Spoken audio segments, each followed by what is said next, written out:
So hello and welcome to another episode of Nepal POV.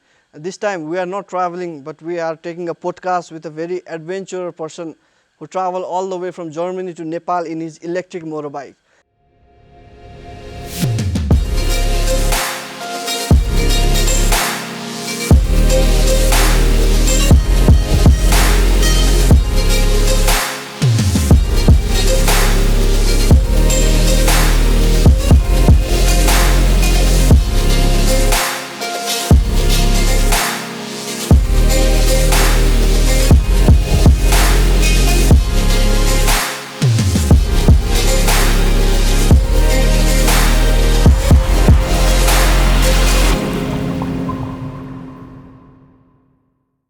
Hi, I'm Marc, and for 1.5 years now I travel on my electric bike Eve from Germany now up until Nepal. It's been quite the ride so far.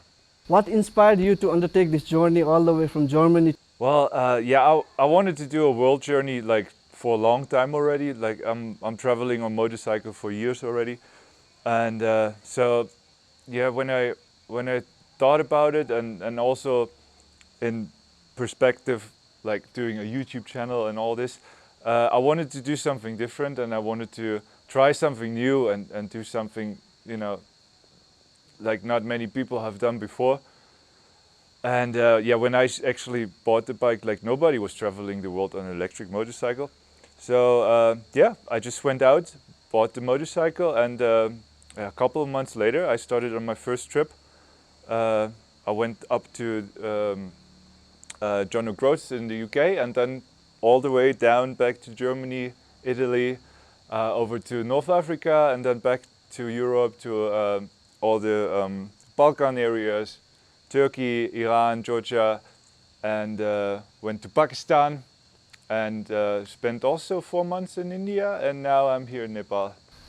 So how long have you been riding motorcycle, and what really inspired you to ride in electric motorbike? Well, I grew up with motorcycles. I had my first little dirt bike when I was 4 years old, and but the real 2019, Hugh McGregor and Charlie Borman, they went out doing their long way up, they called it, and they went from South America to Los Angeles on 2 electric Harleys, and I saw that and I was like, one day I'm going to do that.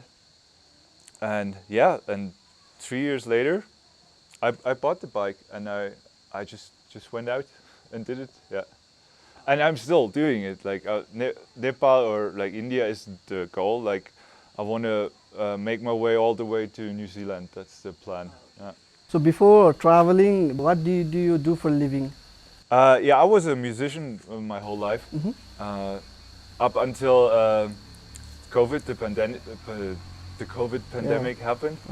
That meant for me like no tours, no concerts, no nothing. And then I was like, okay, I have to find a way to still keep traveling the world. And then I bought my first motorcycle then. A year later I bought Eve, the electric bike, and started on this motorcycle. So how many days the entire trip took you to come to Nepal? Well, it's been now 1.5 years. I started in December 2022. And but I also, I did a lot of detours. I mean, you can be much faster coming here if you want to. Like, I'm sure people do it in like a few months or like 2 months.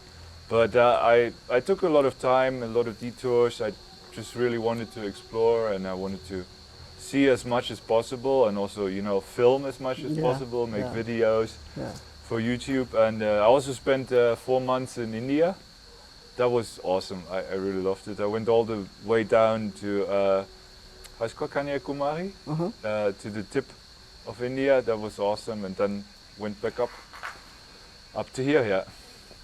So can you describe a typical day riding your journey in an EV?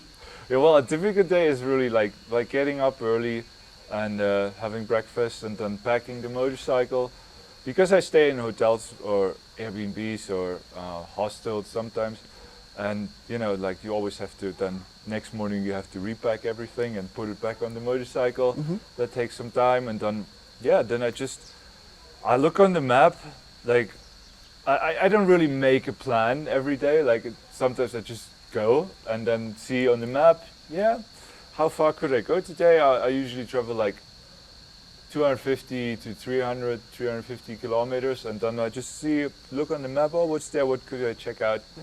And then I just start driving, and until the battery is empty, and then and then I will find myself a charging station or somewhere to charge the bike, and then I'm fueling up a little bit, and then I go until it gets dark, and then mostly I reach my goal until it got before it got dark. Sometimes I ride at night. In India, I did some crazy rides, like Yeah. 24 hours, 30 hours, because it was just so hot, and I wanted to get out and wanted to come to Nepal. So I did crazy things. But yeah, usually I'm arriving at the hotel at like in the afternoon, and then just start working on the videos already, and then the next day the same thing happens all Yeah. over again. So how difficult was the charging in, Yeah. in different countries? So yeah, that's of course that's different for every country. Like Europe, there's no issue. Like there's sometimes a charging station doesn't activate or something, but there's so many of them, so that's no issue because I can charge on any charging station, also for cars and everywhere.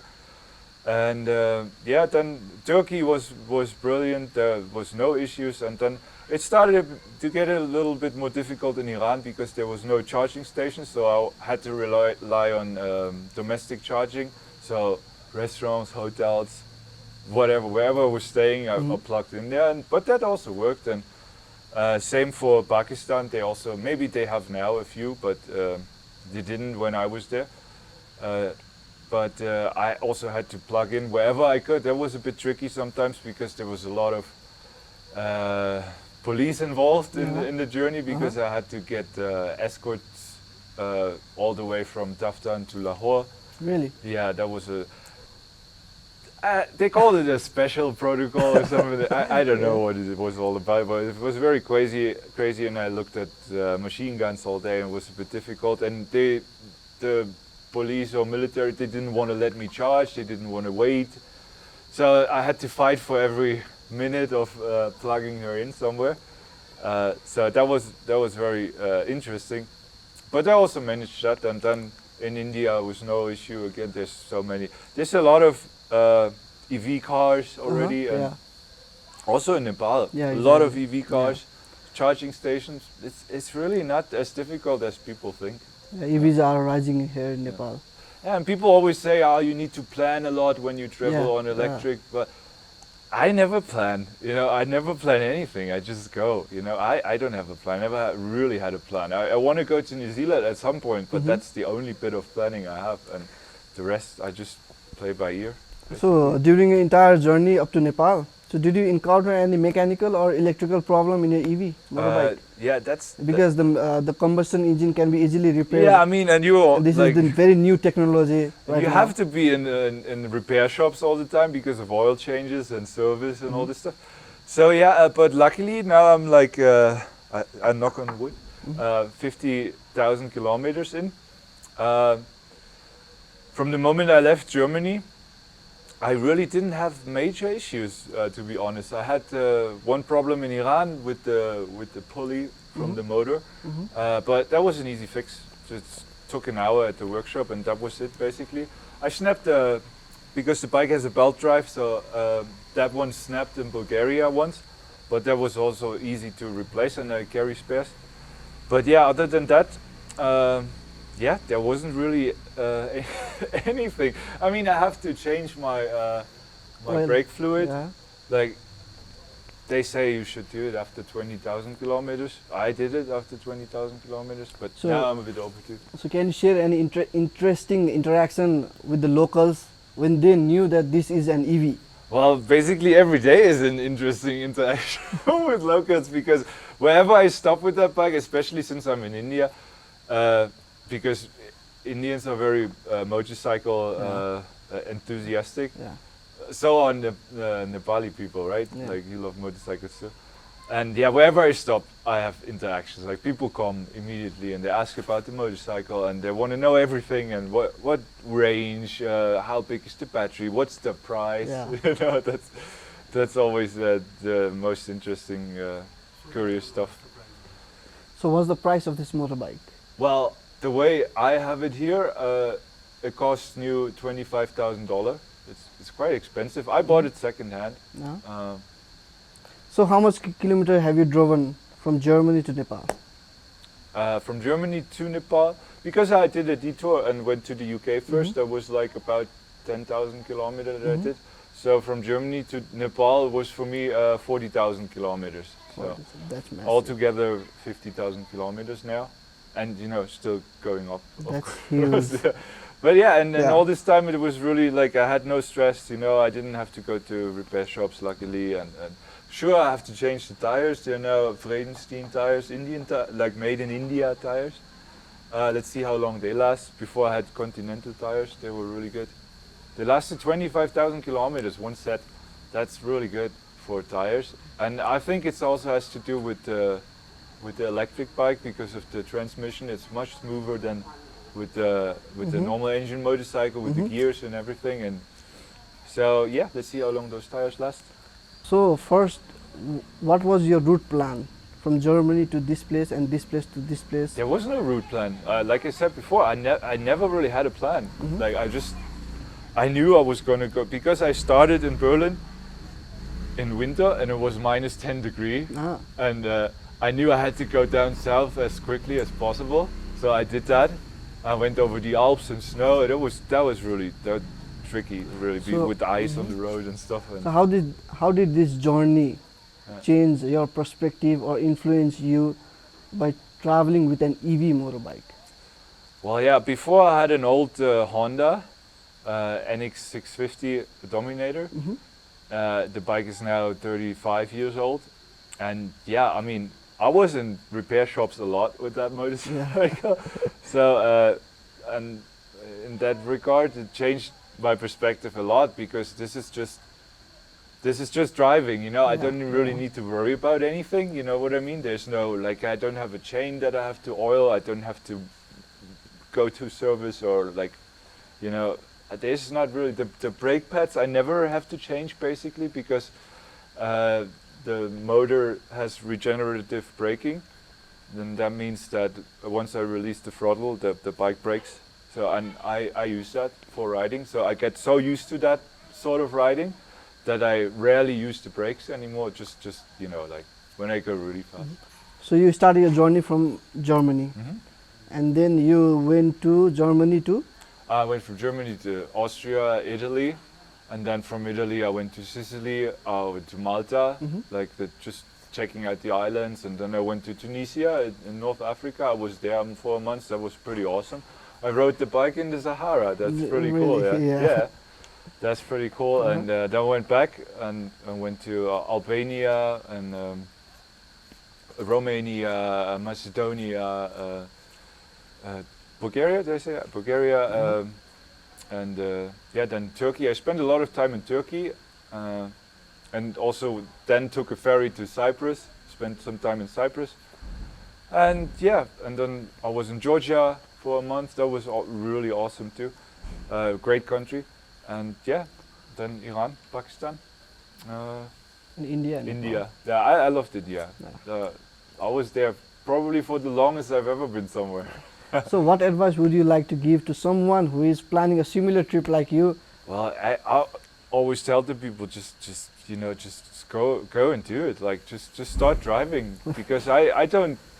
I mean, it would be like how do you say, like I can't tell people to, oh, you should do that, you should do that, you should, because I never really planned anything and I never really prepared for anything because I was always just like, okay, I go now. Like of course, you know, I have some spare parts, you know, I need certain things specific to the electric bike, like charging cable, and of course I have that spare, so I can always make sure I fill it up. You know, I have the usual, like, you know, toolbox, you know, that everybody brings. But other than that, a tire repair kit I can that I will suggest That's bring a tire repair kit most because necessary, yeah. I had that in Africa. I had a flat tire and I could just easily fix it myself. That was cool. So recently you have been to Mustang in Nepal. Yeah, As the terrain is different and the Yeah. landscape is different, yeah, it was as the awesome. Mustang is in the like Himalayan region. Yeah. So what difference did you notice, like driving above 3,500 meters above sea level? You don't notice anything with that bike because since you don't have a combustion engine and Yeah. you don't need oxygen for anything, so this bike runs the same in the mountains than it does at sea level. That there's no difference, and that makes it very easy to actually climb up those Yeah. bad mountain roads. They're Yeah. they're quite bad. So, but it makes it pretty easy with electric bike because you don't need to rev it up to a certain amount or anything. Mhm. You just always have the same torque. This bike has like I think 140 foot-pounds of torque. Like it's quite substantial. You live in Germany. Yeah, I don't live anywhere anymore now. In fact, I sold everything I own. Uh-huh. As I said before, I was a musician. I sold all my instrument, all my equipment, everything. Gave up the apartment Uh-huh. and just basically got rid of everything. But my old motorcycle, I kept that in storage Uh-huh. because I'm never going to sell that. So yeah, I basically gave up everything just to have that, peace of mind to just go wherever I want without having to think about the stuff I own at home, my house or whatever. Like I just didn't want to have that anymore. Uh-huh.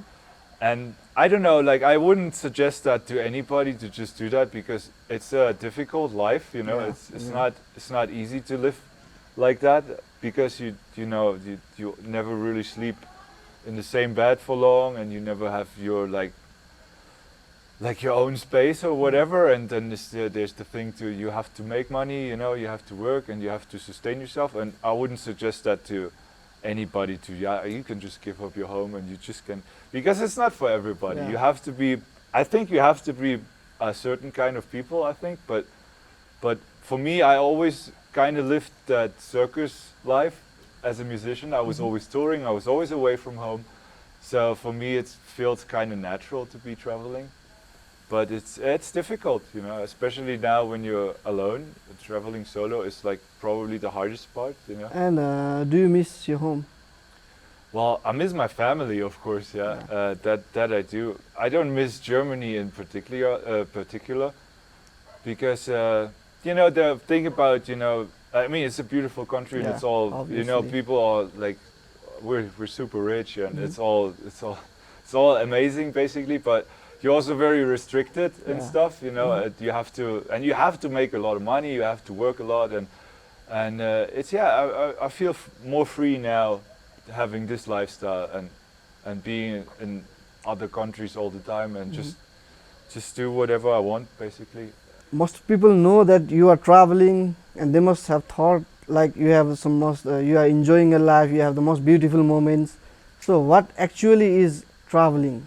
Well, yeah, you have all that, you have a nice life and it is exciting, and you Yeah. have the adventure, and you have these epic moments, Yeah. when you're like, for example, you're in the lower Mustang and you see all the mountains and it's just amazing, and you have that.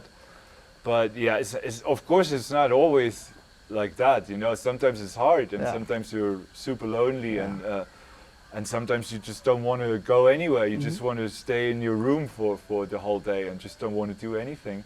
And you're exhausted too. And I think it's when you travel for a long period of time, it's not a holiday anymore. Yeah, exactly, yeah, It just exactly. becomes A your normal life. yeah. It's a way of living. It's a way of life, and it comes with the same up and downs like any normal person has. Like I have to deal with the same kind of stuff, just on a different level. And it is actually also harder because you wake up and you have to plan your own day every day. Like Yeah. it's not just like most people, they have a job and they know, okay, tomorrow or I wake up, I go to work and then I come home and that's it. So when I get up in the morning, I have to decide where do I go, what do I do today, and where do I end up. I don't even know when I wake up. I don't know Even where I end to up. charge. Yeah, and I don't know where I end up staying, you know, and will I have a nice bed? Is there going to be cockroaches? You know, you never know. You know, like that's the thing, and it's tough, and especially alone. Like, yeah, but yeah, on the internet or in videos or movies, you rarely see this kind of stuff. You rarely see the downsides of all, because you know nobody wants to. You know, like of course I want, when I do my videos, I want people to have a good time. And I want them to be exciting, and you know, I don't want to bother people with the normal stuff. Yeah. No, but it's just, you know, it's a way of life, and it's not for everybody, but if it's for you, then it can be really awesome. So what was your most memorable moment of this journey? I get that asked a lot, but there's just so many cool experiences that I had. I mean, certainly going up, like that just happened last week, and like I was up the Lomash thing, and then people saw that in the video. Like I really drove up from Muktinath. I drove up really up the mountain. I was up to 3,900 meter. Yeah, really?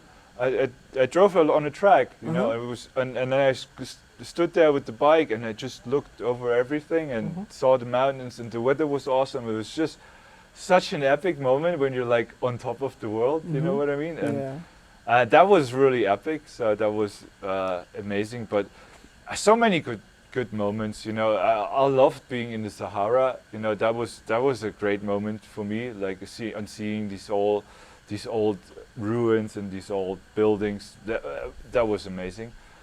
And yeah, I mean, India was an experience for itself. Like that was for me, as a European, when you come first time to India, it's crazy. It's just crazy. I mean, just the traffic alone is like otherworldly a little bit. But yeah, I quite liked it in the end. Like I really embraced the Indian driving. I don't think I can legally drive in Europe anymore without getting fined or put away.